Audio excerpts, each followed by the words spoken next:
Hello, I'm Kristin from Rainforest Rescue.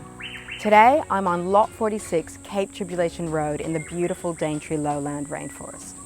Lot 46 is an example of restoration at its absolute finest worldwide. But what exactly does that mean? Well, in 2010, Rainforest Rescue bought back and protected a whopping 27 hectares of this threatened property with the help of our donors, supporters, and businesses like Biopac. Since then, we've planted over 50,000 trees to regenerate this land. And as a result, it is thriving.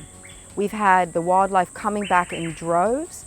In terms of species, we've had southern cassowaries, birds, snakes, Ulysses butterflies, all coming back to call this habitat their home. And that's thanks to the work that we're doing here in restoring and protecting the Daintree lowland rainforest. Bit by bit, we're connecting the Daintree back together again. To learn more about the work that Rainforest Rescue is doing, visit rainforestrescue.org.au.